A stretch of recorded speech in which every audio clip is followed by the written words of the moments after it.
अपना परिचय दीजिएगा। जी नमस्कार, मेरा नाम अभिषेक तिवारी हुआ। सारण माझी से हम लोग आए हुए हैं और हम लोग डीएससी में भी हैं।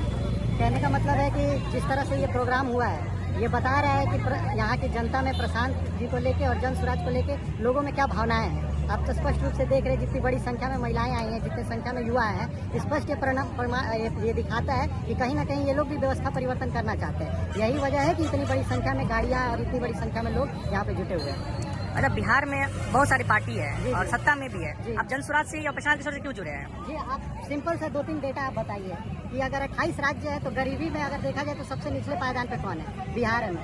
अगर शिक्षा की बात करिए तो सबसे ज्यादा शिक्षा कहाँ है? बिहार में है। आप कोई भी इंडेक्स निकालिए, एसडीजी का इंडेक्स निकालिए या यूएन का इंडेक्स निकालिए या नीति आयोग का इंडेक्स निकालिए, आपको सबसे निचले पायदान पे अगर किसी का नाम आता है तो बिहार का नाम आता है। वो बेरोजगारी हो, पढ़ाई हो, तो इसका मतलब तो स्पष्ट है कि जो लोग शासन पीछे इतने सालों से कर रहे हैं वो नाकाम है। इसमें तो कोई लॉजिक और रॉकेट साइंस है ही नहीं। अगर हम कहीं बीच में होते या प्रयास करते हुए दिखते तो समझ में आता कि हमारे नेता प्रयास कर रहे हैं। अगर 30 साल की पिछले केवल 30 साल की अगर जुगलबंदी देखी जाए तो हम हर पायदान पे तो नीचे आ रहे हैं। तो इसका मतलब स्पष्ट है कि कोई नया व्यक्ति चाहिए, कोई नया चेहरा चाहिए, कोई नई सोच चाहिए। सबसे बुरी बात क्या है कि एक इंसान जो, अगर अमेरिका का उदाहरण लीजिए तो जो सबसे बड़ा मुखिया होता है 8 साल के लिए होता है। और क्योंकि कोई भी व्यक्ति हो जिसके पास जो क्षमता है लगभग मतलब 2-1 टर्म में उससे ज्यादा वो परफॉर्म नहीं कर सकता है। और हम लोग पिछले 20 साल से एक ही चेहरा को ले रहे हैं। उनकी क्षमता खुद ही खत्म हो चुकी है, लेकिन हम नहीं सुधर रहे। अगर पानी जो है नहीं बदला जाएगा तो कैसे स्वच्छ होगा?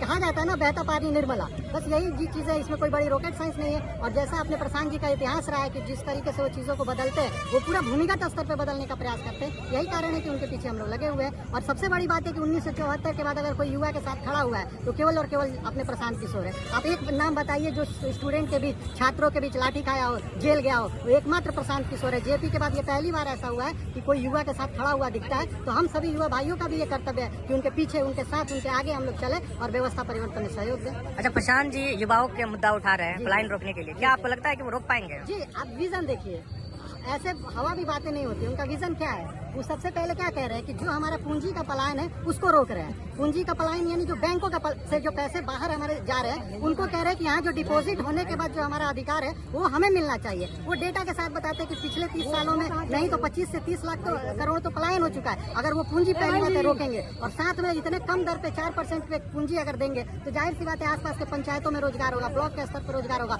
और वो यही विजन है, वो छोटे छोटे विजन को बड़े विजन में बदल रहे हैं। तो जाहिर सी बात है अगर विजन है तो रोजगार मिलेगा ही। आने वाले कुछ महीनों के बाद इलेक्शन है, तो जन स्वराज का कैसा माहौल है? जी, अगर आप देखिए जमीनी स्तर पे तो कहीं ना कहीं बस क्रिएट हो रहा है। अभी ये अलग बात है कि थोड़ी प्रयास की जरूरत है, लेकिन जो शिक्षित है, जो जागरूक है, जिनके पास स्मार्टफोन है, वो 100% सपोर्ट कर रहे हैं। और केवल बिहार की बात नहीं है, हमारे जो बाहर के साथी हैं, जो अपने दिल्ली में है, आपके कोलकाता में है, बेंगलुरु में है, उनका भी बहुत बढ़ चढ़ के सपोर्ट हो रहा है। तो ये प्रमाण है कि कहीं ना कहीं एक अच्छा बस बन रहा है। और धीरे धीरे जो पिछले और इलाके अगर हम थोड़ा और प्रयास करेंगे, अपने आप को पुश करेंगे तो आवश्यक रूप से 100% समर्थन प्राप्त। अच्छा, आप एक युवा हैं और प्रशांत जी युवाओं के लिए भी आवाज उठा रहे हैं, तो युवाओं में कैसा माहौल है प्रशांत को लेकर? देखिए, ये तो स्पष्ट है कि अगर कोई व्यवस्था परिवर्तन करना है तो युवाओं का साथ होना ही चाहिए। युवाओं के बिना आज तक कोई क्रांति हुई नहीं है। तो अगर जब युवा आ जाएगा तो इनका उद्घोष यात्रा अपने आप युवा उद्घोष यात्रा में बदल भी रहा है। और आप देख रहे हैं कि हर तरह से, आप देखिए जिस तरह से एक आवाज में जो है पटना के सड़कों पे कोई युवाओं ने भर दिया था, वो उनके प्रति विश्वास ही था ना। नहीं तो कितने बड़े बड़े नेता गर्दनी बाग में आए, कितने बड़े बड़े लोग वहाँ पहुंचे, लेकिन उस तरह से किसी भी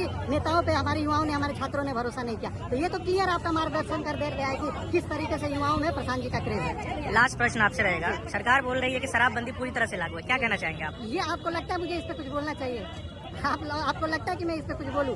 हर घर में ये बात अच्छी कह रहे हैं कि दुकानें बंद है, लेकिन रोजगार उन्होंने दे दिया है। हर पंचायत में 5-6 युवा आपको ऐसे मिल जाते हैं जो शराब की डिलीवरी देते हैं। और धीरे धीरे जिस चीजों पे किसी का ध्यान नहीं जा रहा है, हम कहीं ना कहीं मादक पदार्थों की तरफ जा रहे हैं, ड्रग्स की तरफ जा रहे हैं। वो अलग नशा जो है व्याप्त हो रहा है, क्योंकि उतने पैमाने में नहीं मिल रहा है तो और ये ढकेल रहा है, गर्त में युवाओं को ढकेल रहा है। तो इस पे तो कोई चर्चा करने का विषय ही नहीं है।